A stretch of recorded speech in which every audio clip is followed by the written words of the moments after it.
Good morning students. तो સૌથી પહેલા જે વિદ્યાર્થીઓ એસએસસીની પરીક્ષા પાસ કરી છે એ લોકોને તેમના પરિણામ બદલ ખૂબ ખૂબ અભિનંદન પાઠવીએ છીએ। સાથે સાથે આવી ઉત્તરોત્તર પ્રગતિ તમે જીવનમાં અવારનવાર કરો એવી અમે આશા રાખીએ છીએ। ધોરણ 11 સાયન્સ માટે હાલની જે વિકટજનક પરિસ્થિતિ છે એમાં વિદ્યાર્થીઓનો અભ્યાસ ન બગડે એટલા માટે અલ્ટ્રાવિઝન એકેડમી સુરેન્દ્રનગર દ્વારા ई लर्निंग प्रोग्राम शुरू કરવામાં આવેલ છે કે જેની અંદર તમામ વિષયના વિડિયો જે છે એ તમારા સુધી પહોંચાડીને તમારા અભ્યાસમાં મદદ કરીએ છીએ અમે। તો તમારા બધા વિદ્યાર્થીઓનું આ અલ્ટ્રાના ઈ લર્નિંગ પ્રોગ્રામની અંદર સ્વાગત છે। આજે આપણે ચર્ચા કરવાના છીએ ધોરણ 11 સાયન્સ, સબ્જેક્ટ છે બાયોલોજી।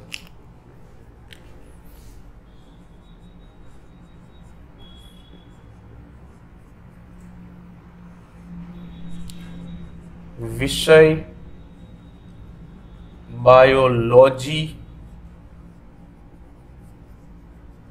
जीव विज्ञान, बराबर है। आना विषय आपणे आजे बात करवानी छे कि खास करीने जे बी ग्रुपना विद्यार्थीओ छे कि जेमने फिजिक्स, केमिस्ट्री अने बायोलॉजी आवा त्रण सब्जेक्ट जे छे ए आवशे।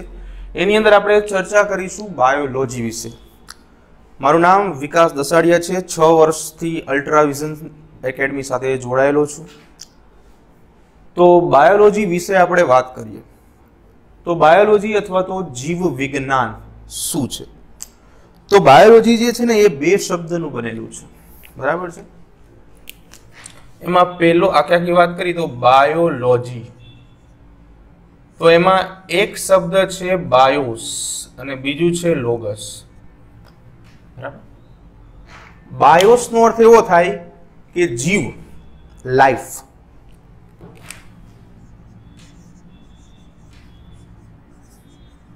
अहींया स्टडी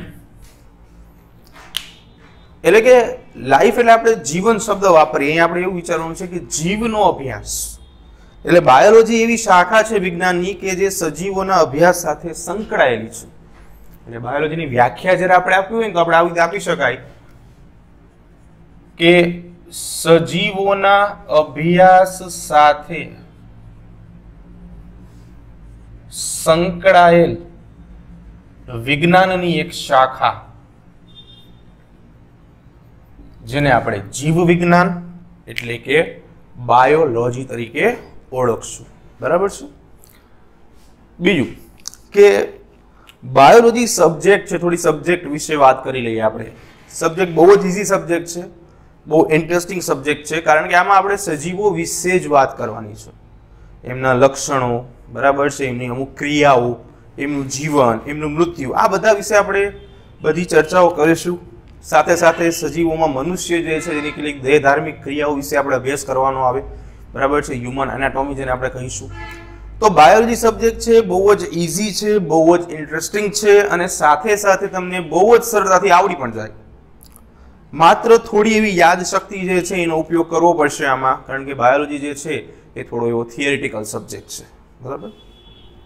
तो जे बायोलॉजी छे, बायोलॉजी विषे जो बात करीए तो बायोलॉजीना पिता कोई पण शाखा होय ए शाखा माटे जेने वधुमां वधु योगदान आपेलुं होय एने एना पिता तरीके आपणे ओळखशुं। तो आ सामान्य बधी माहितीओ छे बायोलॉजी माटे, એટલે ખાસ આપણે માત્ર માહિતી છે બાયોલોજી વિશે કે જે આપણે ભણવાના છીએ એ શું છે, ક્યાં ક્યાં આપણે ઉપયોગમાં લઈ શકશું, બરાબર છે, એની આપણે વાત કરીશું। તો બાયોલોજી જે છે એના પિતા એટલે કે જેને આપણે ફાધર ઓફ બાયોલોજી તરીકે ઓળખશું। તો ફાધર ઓફ બાયોલોજી કોણ છે? એટલે કે જીવ વિજ્ઞાનના પિતા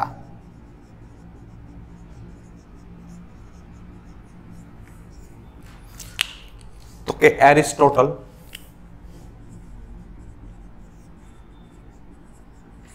એરિસ્ટોટલને બાયોલોજીના પિતા, જીવ વિજ્ઞાનના પિતા તરીકે ઓળખવામાં આવે છે। બીજું કે બાયોલોજી જે છે એ બાયોલોજીની ઘણી બધી सब ब्रांचीज छे, परंतु एनी मेन 2 ब्रांच छे, एक छे बॉटनी अने बीजुं छे ઝૂઓલોજી। तो બાયોલોજી જે છે એની બે બ્રાન્ચીસની જો વાત કરીએ, આપણે બે શાખાની વાત કરીએ, તો એક છે બોટની અને બીજું છે ઝૂઓલોજી. બોટની એટલે વનસ્પતિ શાસ્ત્ર, કે જેની અંદર આપણે વનસ્પતિઓનો અભ્યાસ કરીશું. વનસ્પતિના કેટલાક લક્ષણો, એના જીવનની કેટલીક પ્રક્રિયાઓ, બરાબર છે, આ બધાનો અભ્યાસ જે છે જેમાં કરવામાં આવે એ બોટનીને આપણે વાનસ્પતિક શાસ્ત્ર અથવા તો વનસ્પતિ શાસ્ત્ર કહીશું. વનસ્પતિ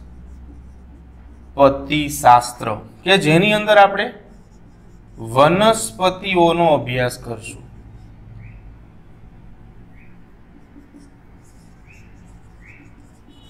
બીજા નંબર ઉપર છે ઝૂઓલોજી, એટલે એને આપણે કહીશું પ્રાણી શાસ્ત્ર. આમાં પ્રાણીઓનો અભ્યાસ, બરાબર છે. તો આ બે બ્રાન્ચ છે બોટની અને ઝૂઓલોજી, તો એના પણ પિતા.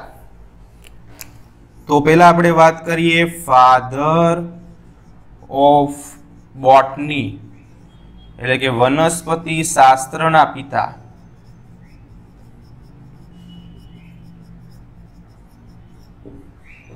અને પછી આપણે વાત કરીશું ફાધર ઓફ ઝૂઓલોજી, એટલે કે પ્રાણી શાસ્ત્રના પિતા. એટલે ફાધર ઓફ બોટની જે છે એ છે થિયોફેસ્ટ.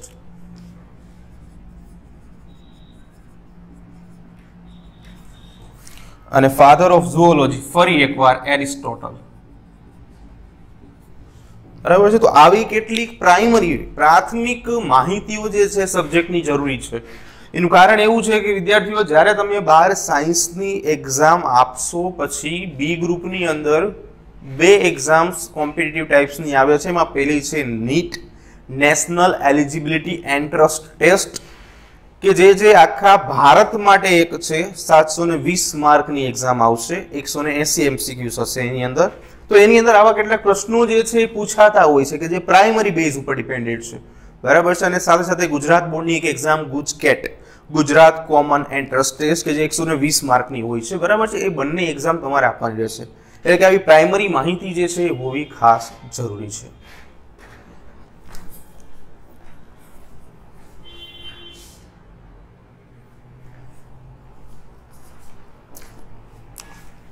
તો બાયોલોજી વિશેની જે પ્રાઇમરી માહિતી આપણે લઈ લીધી છે, પ્રાથમિક બધી માહિતીઓ લીધી છે. તો હવે આપણે વાત કરીએ આપણા મેઇન ટોપિકની, કે જે ચેપ્ટર આપણે ચાલુ કરવાનું છે.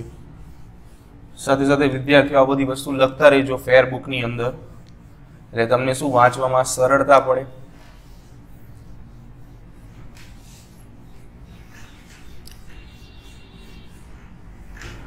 તો આપણે જે શરૂઆત કરવાની છે એ ચેપ્ટર જે છે તમે પ્રાઇમરી લેવલથી ભણતા આવો છો અને બહુ જ ઇઝી ચેપ્ટર છે. તો આપણે 11 સાયન્સની અંદર ચેપ્ટર નંબર 8 થી શરૂઆત કરશું,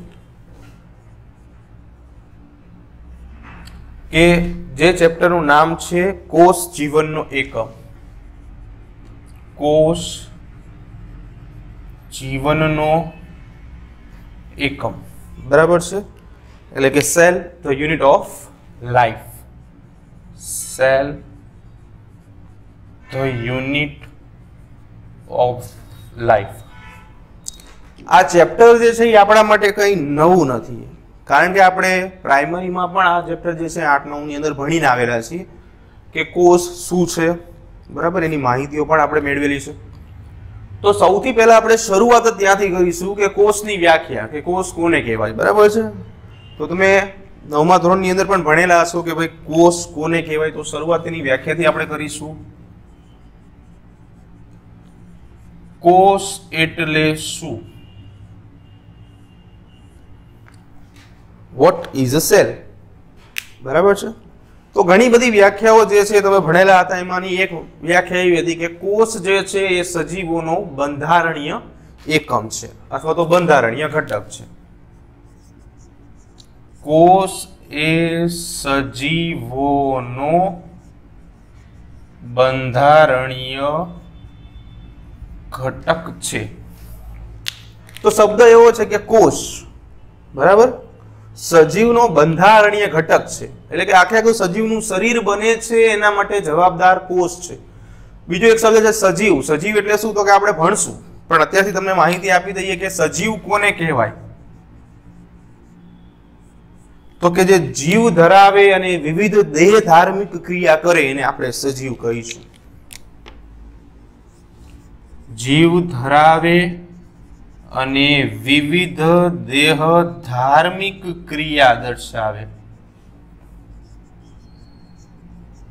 તેને સજીવ કહે છે. બરાબર છે? એટલે કોષ એ સજીવનો બંધારણીય ઘટક છે. આ એક પહેલી વાત. બીજી વ્યાખ્યા કંઈક આવી આપી હશે કે કોષ એ રચનાત્મક અને ક્રિયાત્મક એકમ છે. રચનાત્મક અને ક્રિયાત્મક એટલે કે રચના પણ કરે છે અને વિવિધ ક્રિયાઓમાં પણ ઉપયોગી છે.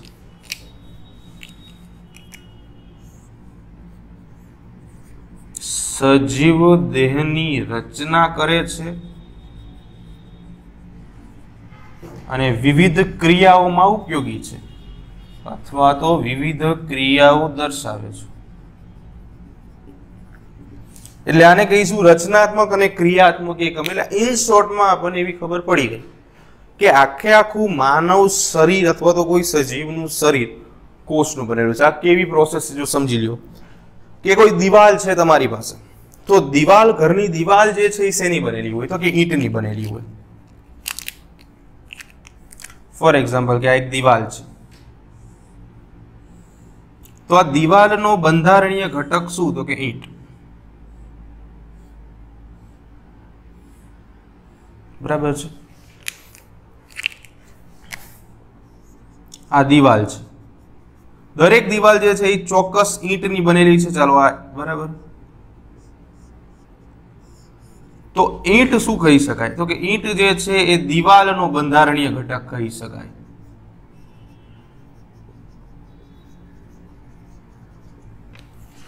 તો ઘણી બધી ઈંટો ભેગી થાય, એકબીજા સાથે જોડાય એટલે એક વિશાળ દિવાલ બનાવે.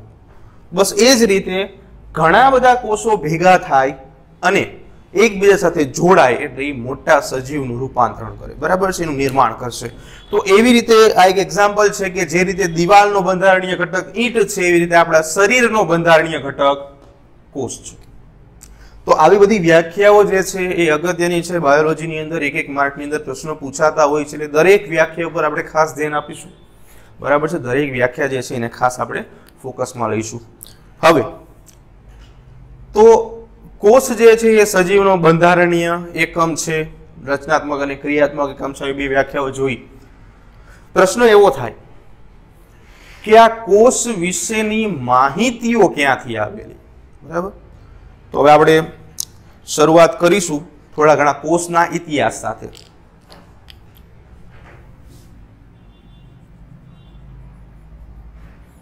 ચાલો, તો કોષનો ઇતિહાસ. તો સૌથી પહેલું અહીંયા આપણે શું થોડાક વૈજ્ઞાનિકોના નામ જે છે એને આપણે અભ્યાસમાં લઈશું. સૌથી પહેલા રોબર્ટ હુક. બરાબર છે? દરેક વૈજ્ઞાનિકના નામ અગત્યના છે, એમને જે કાર્ય કરેલું છે એ પણ અગત્યનું છે. તો રોબર્ટ હુકની વાત કરીએ. સૌ પ્રથમ કોષ શબ્દ આપનાર વૈજ્ઞાનિક રોબર્ટ હુક હતા. રોબર્ટ હુકે શું કર્યું? તો કે એમને બૂચના કોષોનો અભ્યાસ કરેલો. હવે આ બૂચનો કોષ જે છે એ વિદેશમાં થતી ઓક નામની વનસ્પતિમાંથી મેળવેલ. ઓક આ વનસ્પતિનું નામ છે. એ વનસ્પતિમાંથી બનેલી રચના છે. એટલે એમને માઇક્રોસ્કોપની અંદર, જો બાયોલોજીમાં શબ્દ ખાસ આપણે ઉપયોગમાં લેશું, પ્રેક્ટિકલમાં પણ ઉપયોગમાં આવશે. શબ્દ નોંધ કરી લેજો. માઇક્રોસ્કોપ, કે જેને આપણે સૂક્ષ્મ દર્શક યંત્ર તરીકે ઓળખીએ છીએ. મે બી તમે 8મા 9મા ધોરણની અંદર કદાચ કોઈ પ્રેક્ટિકલ વર્કની અંદર આનો અભ્યાસ કર્યો હોય કે સૂક્ષ્મ દર્શક યંત્ર. તો સૂક્ષ્મદર્શક યંત્રનો ઉપયોગ શું થાય છે? તો કે માઇક્રોસ્કોપ, અંગ્રેજીમાં માઇક્રો, ગુજરાતીમાં શબ્દ છે સૂક્ષ્મ. તો ખાસ કરીને બાયોલોજીમાં ઘણી બધી સૂક્ષ્મ રચનાઓનો આપણે વિગતવાર અભ્યાસ કરવાનો હોય. તો આવી સૂક્ષ્મ રચનાઓને મોટી જોવા માટે આપણે ઉપયોગમાં લેશું માઇક્રોસ્કોપ, સૂક્ષ્મદર્શક યંત્ર, કે જે સૂક્ષ્મ રચના જે છે એને મોટી કરીને દર્શાવે છે. રોબર્ટ હુકે બૂચના કોષો જે છે એમાંથી ઓકના, બૂચના કોષમાં જે ઓક નામની વનસ્પતિમાંથી બનેલ છે એની અંદર કોષનો અભ્યાસ કર્યો અને એમને સેલ શબ્દ આપ્યો. અભ્યાસ બાદ સેલ, કે જેને આપણે ગુજરાતીમાં કોષ કહીએ છીએ, આ શબ્દ આપ્યો રોબર્ટ હુકે. ત્યાં ખાસ કરીને સેલ શબ્દ જે છે લેટિન શબ્દ છે કે જેનો અર્થ એવો થશે કે ખાલી ઓરડા જેવી રચના. ખાલી ઓરડા જેવી રચના. બરાબર છે. બીજા નંબર ઉપર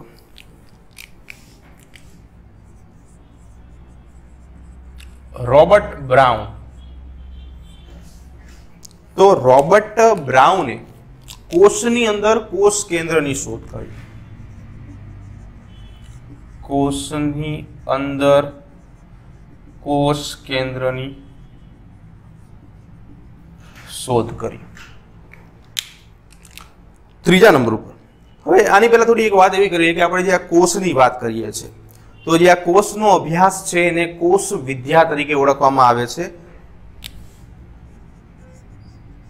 કોષનો અભ્યાસ કરતી જીવ વિજ્ઞાનની શાખાને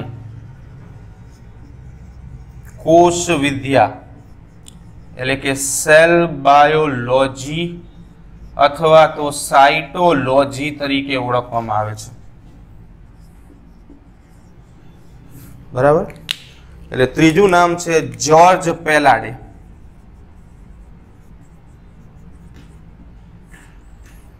તો જ્યોર્જ પેલાડેને કોષ વિદ્યા અથવા તો સાયટોલોજી, સેલ બાયોલોજીના પિતા તરીકે ઓળખવામાં આવે છે.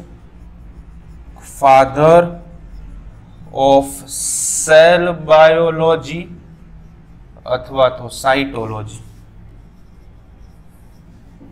બરાબર. કોષ વિદ્યાના પિતા જ્યોર્જ પેલાડે. બરાબર છે. તો આજે બધી પ્રાઇમરી માહિતી જે છે એને આપણે ખાસ યાદ રાખીશું.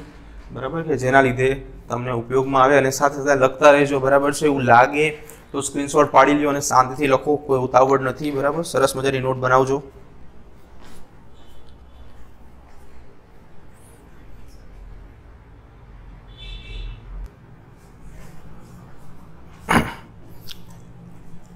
તો હજી વૈજ્ઞાનિકોના નામ જે છે, એક વૈજ્ઞાનિકનું નામ જે છે આપણે બાકી રહે છે.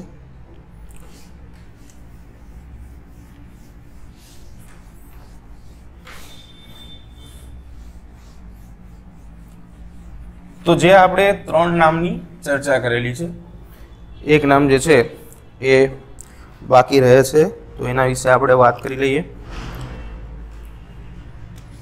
Number 4 Anton van Leeuwenhoek. ઘણું મોટું નામ છે. બરાબર છે. થોડા વિદેશી વૈજ્ઞાનિકો છે એટલે નામ જે છે આવા થોડા કટપટા હશે. ભારતવાળાએ શોધેલા હોત તો કનુ મનુ મહેશ એવા હોઈ શકે, પણ વિદેશીઓનો ફાળો વધારે છે એટલે આપણે એ પ્રમાણે વાત કરીશું. તો આમને સૂક્ષ્મદર્શક યંત્રની અંદર બેક્ટેરિયા જોયા હતા. સૂક્ષ્મ દર્શક યંત્રની અંદર બેક્ટેરિયા, જો આને જીવાણુ કહેવાય,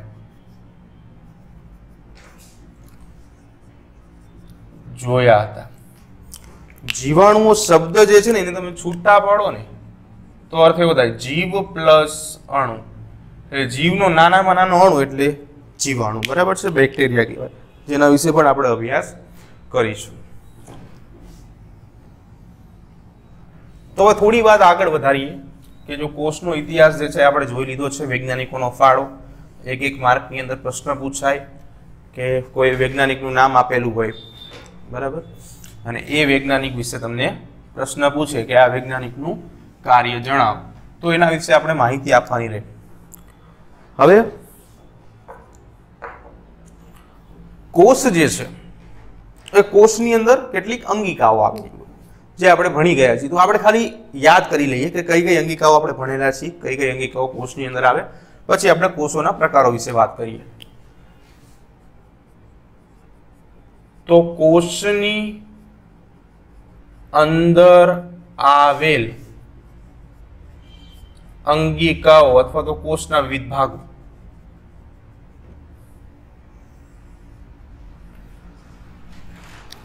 તો ચાલો વાત કરીએ. સૌથી પહેલા તો કોષ કેન્દ્ર, બીજા નંબર ઉપર કણાભ સૂત્ર, ત્રીજા નંબર ઉપર કોષ દિવાલ, ચોથા નંબર ઉપર કોષ રસ પટલ, પાંચમા નંબર ઉપર હરિત કણ, છઠ્ઠા નંબર ઉપર રિબોઝોમ્સ, સાતમા નંબર ઉપર ગોલ્કી કાય, આઠમા નંબર ઉપર તારા કેન્દ્ર. બરાબર. આવી કેટલીક સામાન્ય રચનાઓ જે છે એના વિશે આપણે તમે અભ્યાસ કરેલો હશે.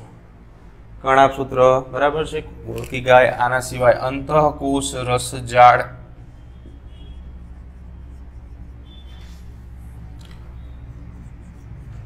રસધાની. બરાબર. બધી માહિતીઓ જે છે આવી તમે થોડી ઘણી અભ્યાસમાં લીધેલી હશે. અહીંયા થોડીક વધારે સૂક્ષ્મ નલિકાઓ,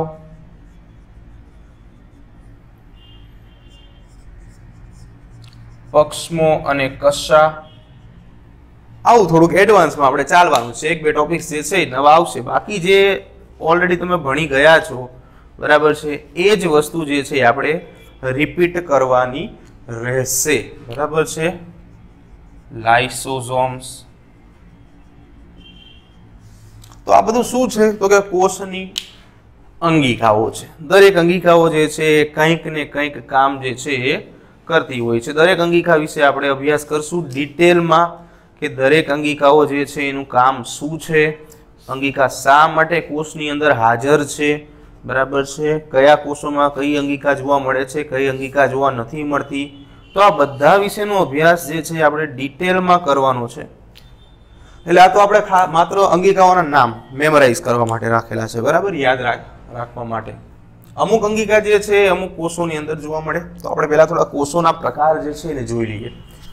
તો કોષોના પ્રકારની જો વાત કરીએ તો તમે પ્રાઇમરીમાં આવું ભણી ગયા હશો, શરૂઆતમાં 9-10માં.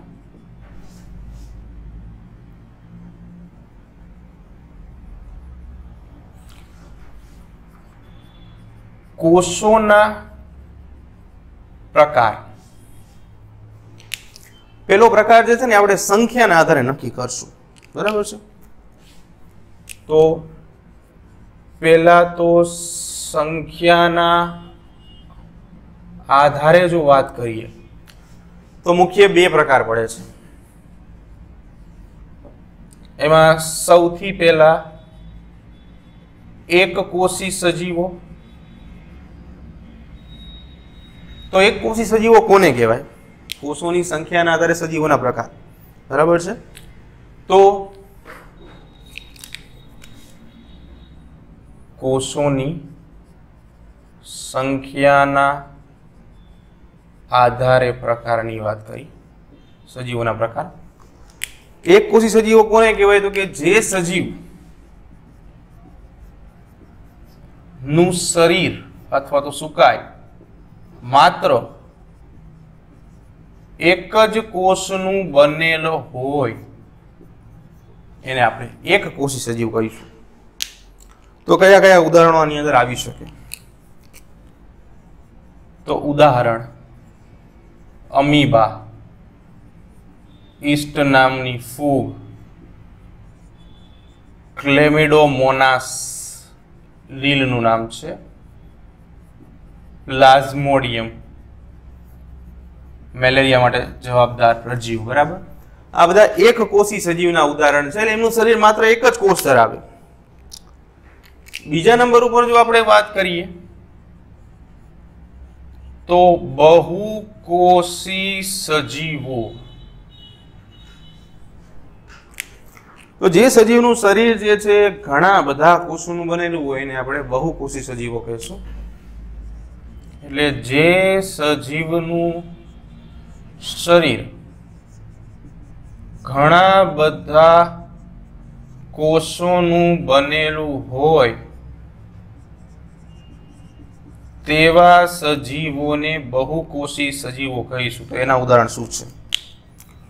ઓકે, તો એના એક્ઝામ્પલ્સની જો વાત કરીએ તો મનુષ્ય, વહેલ, હાથી, આ બધા જે છે એ બહુકોષી સજીવોના ઉદાહરણ છે. મનુષ્ય સજીવ શરીરની અંદર, મનુષ્યના શરીરમાં 10⁻14 કોષો આવેલ છે. ખાસ એક યાદ રાખવા જેવો મુદ્દો, બરાબર. 10⁻14 કોષો જે છે એ માનવ શરીરની અંદર આવેલ છે, બરાબર. અંદાજિત માત્રા છે, કોઈ પ્યોર માત્રામાં ગણવા ગયેલું નથી, માત્ર એક અંદાજ લગાડેલો છે કે આટલા કોષો જે છે એ હશે, બરાબર. બીજું કે વનસ્પતિ અને પ્રાણી આ બંનેની અંદર કોષો તો જોવા મળે જ છે, તો એના પણ બે પ્રકાર પડે. તો કોષોના અન્ય પ્રકારની જો વાત કરીએ તો એની અંદર એક આપણે લેશું વાનસ્પતિક કોષ અને બીજા નંબર ઉપર લઈશું પ્રાણી કોષ. વાનસ્પતિક કોષ જે છે ને એ માત્ર વનસ્પતિઓમાં જોવા મળશે.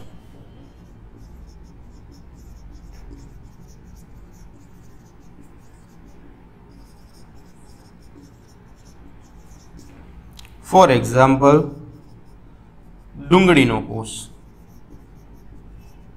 અથવા તો કોઈ પણ વનસ્પતિમાં જોવા મળતા કોષ વાનસ્પતિક કોષ કહેવાય. પ્રાણી કોષ એટલે પ્રાણીઓમાં જોવા મળશે.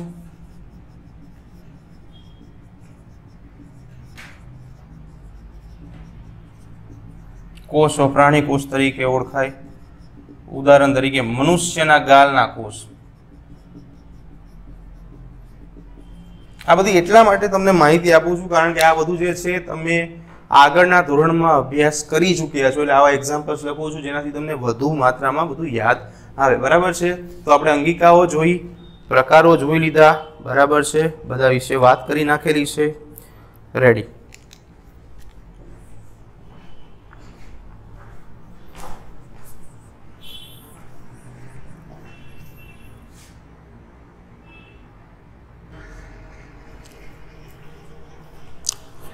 તો વિદ્યાર્થી મિત્રો, ખાસ જે છે આ જે પણ ભણાવવામાં આવે છે, બરાબર, એને ખાસ ને ખાસ રીડ કરતા રહેજો ફરીવાર, શક્ય એટલી વખત, બરાબર છે. અત્યારથી તમે રીડિંગ કરશો તો તમારે પાછળથી કોઈ પ્રોબ્લેમ આવશે નહીં, બરાબર.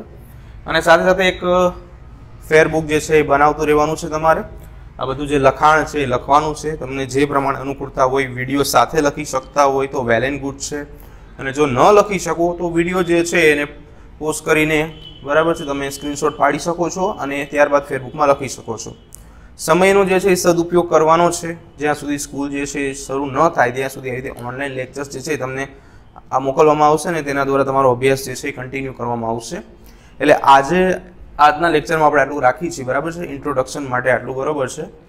નેક્સ્ટ લેક્ચરમાં આપણે વાત જે છે એને આગળ લઈ જઈશું કે કોર્સ જે છે એની અંદર આપણે ડિટેલમાં થોડી માહિતીઓ મેળવશું. તો ત્યાં સુધી ઘરે રહો, સુરક્ષિત રહો, બરાબર.